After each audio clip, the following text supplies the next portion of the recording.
Sapna, you have led large member bases and supported new clubs.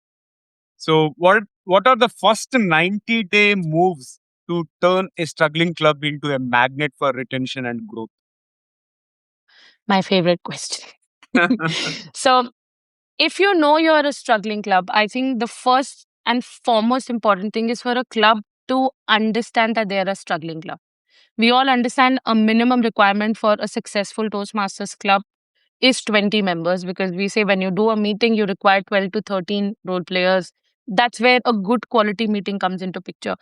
If the clubs already understand that a member base is 13 or less than 13, that is the time when they need to raise their hand, even without the district coming back and talking to them and say, we need help.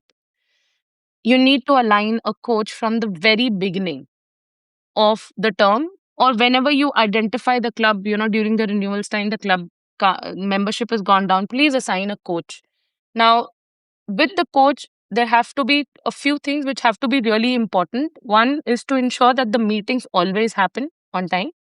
Meetings should never get cancelled in the club.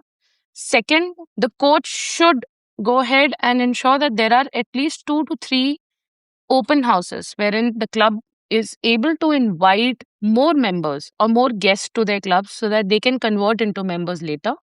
But the most important thing above it all is the meeting quality. If the club has less members, obviously all the meeting roles will not be completed. So they have to get out to the fraternity at large in order to get members to help them out. Most of our clubs are not able to put a good quality meeting, and that is why the guests are not they never get converted to a member.